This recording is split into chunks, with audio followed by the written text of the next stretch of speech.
pouco mais sobre o tema ao longo do programa. 1 hora de duração, linha de passe é a nossa hashtag para você participar. No Twitter, espaço aberto para sua participação pela hashtag linha de passe. Estou com João Guilherme, Pedro Ivo Almeida, Vitor Birner e Jean Oddi. Bons destaques na vitória do Flamengo hoje contra o ABC. João Guilherme, boa noite, bem-vindo.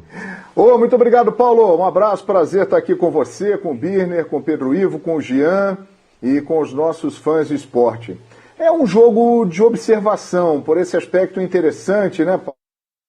Com a goleada da semana passada, já chegou classificado para a fase seguinte da Copa do Brasil. Como é agradável assistir o Pedro jogando futebol, né? Que categoria. O Flamengo venceu por 1-0, um placar apertado, mesmo com uma equipe que não é a principal, se esperava mais em termos de números no placar, mas como é bom assistir o Pedro, né? É um cara que não fez gol, mas que sai com uma facilidade da área e brinca de dar assistências. Que categoria, que visão de jogo. Inclusive a jogada do gol do Flamengo começou com ele lá na ponta esquerda, driblando, invertendo. E o Vitinho, que além do Pedro fez de novo uma boa partida, dando um belo toque de cabeça para o João Gomes, que não vinha jogando muito com o Renato Gaúcho, só tinha participado da estreia do Renato contra o Defensa na Argentina, fazendo o gol da vitória rubro-negra. Um jogo para observar jogadores, o Léo Pereira, mais uma vez, teve continuidade na zaga.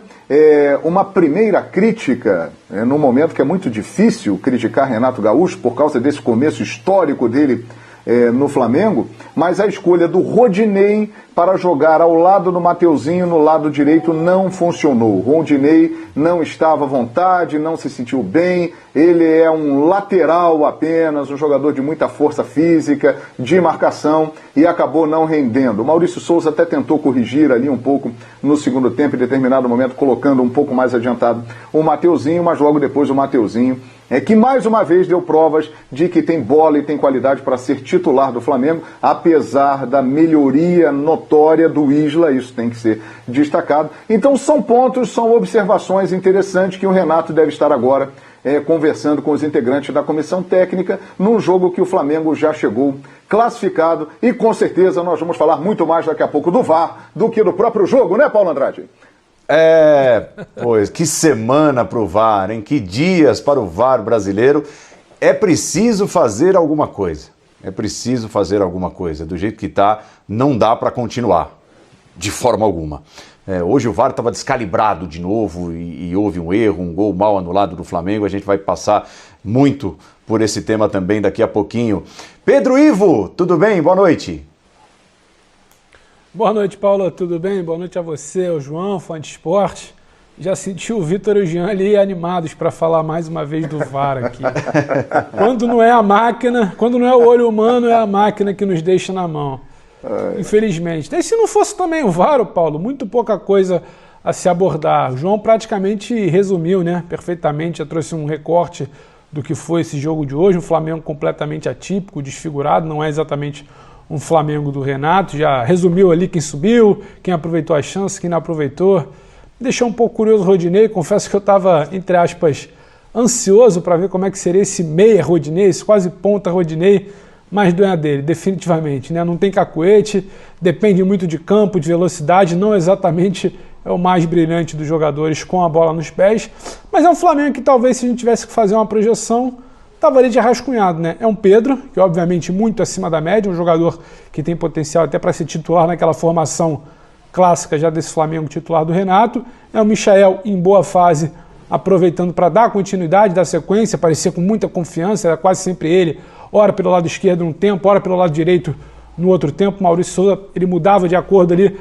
O Michael era quase que um pilar, né? Quando tinha espaço pela esquerda, como foi no primeiro tempo, o Flamengo buscando por ali, Michael caindo pela esquerda. Quando tentou inverter, porque um lado estava congestionado, Michael pela direita. Então passa a ser uma figura quase que central desse Flamengo, digamos, alternativo. E Vitinho também aparecendo bem na construção com o Pedro do gol, que o João já narrou, né? Pedro para o Vitinho para o João Gomes, importante para recuperar essa confiança do João Gomes, que vinha ganhando ali um certo espaço com o Rogério Ceni. Ele sai, deixa o comando, o Gerson sai, muito se imaginou que ele poderia ser um nome ali, acabou não sendo, até por uma opção, até que se mostra acertado do Renato. Então quando tem essa chance hoje, se mostra ele muito bem, ganha uma certa confiança, decide um jogo. O Flamengo tem 7 vitórias desde a chegada do Renato, é um número expressivo. Se não era o Renato à beira do campo, mas mais uma vitória serve para essa confiança.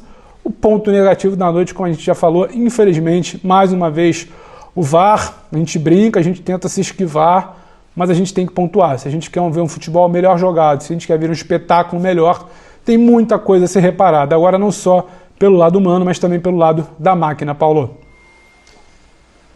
Jean Oddi, seja bem-vindo ao Linha de Passe. Olhando para esses jogadores que estiveram em campo hoje, basicamente um time formado por reservas, dá para olhar ali para 1, 2, 3 e imaginar briga por posição nos principais jogos? Dá para imaginar alguém que esteve em campo hoje fazendo frente ao super time, né, que vive uma fase super, titular do Flamengo, Jean? Boa noite. Boa noite, Paulo. Boa noite, companheiros, fãs de esportes. Eu acho que não exatamente pelo jogo de hoje, né? O jogo de hoje era uma mera formalidade para o Flamengo, que fez muito bem em poupar seus principais nomes, né? Em colocar em campo o time que colocou.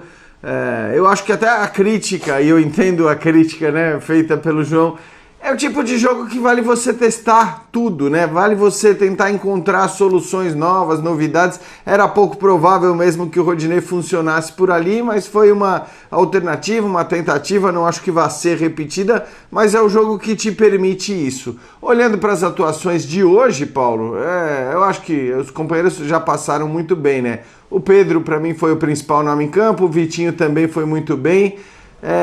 E aí, assim, que o Pedro é um 12º titular desse time, ninguém discute mais, né?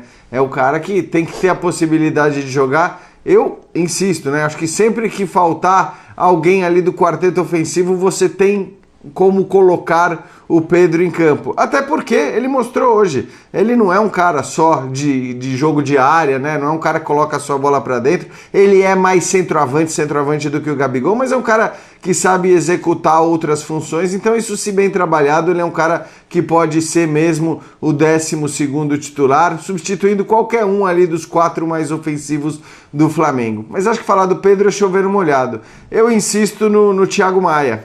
Para mim o Thiago é o cara que eu gosto sempre de lembrar como ele estava quando ele se machucou, quando ele infelizmente teve que deixar o time do Flamengo. E acho que o Thiago, até pelas carências, pelas necessidades, depois da saída do Gerson, acho que o Thiago é o cara que vai brigar sim para ser titular do Flamengo nos jogos principais, ele entrando em forma, ele chegando no seu potencial máximo. E tô chamando de potencial máximo aquilo que a gente estava vendo quando ele se machucou atuando pelo Flamengo. Aquele futebol é um futebol suficiente, acho que para torná-lo titular desse time do Flamengo, né? Aí tudo bem, você vai discutir porque você tem o Arão, você tem o Diego. O Arão agora não é mais um zagueiro, passou a ser um volante, mas é muito importante você ter opções também, né? São jogadores de características diferentes, esses 3 mesmo, né? Arão, o Thiago e o Diego.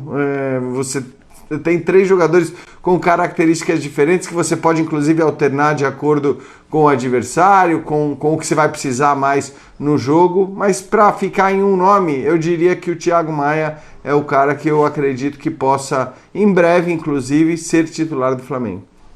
E é importante, né, Vitor Birner, que o Flamengo tenha jogadores como os de hoje, em boas condições, não para enfrentar partidas como a de hoje, né? Quando há uma mudança drástica, você coloca basicamente todos os reservas no lugar de todos os titulares que descansam.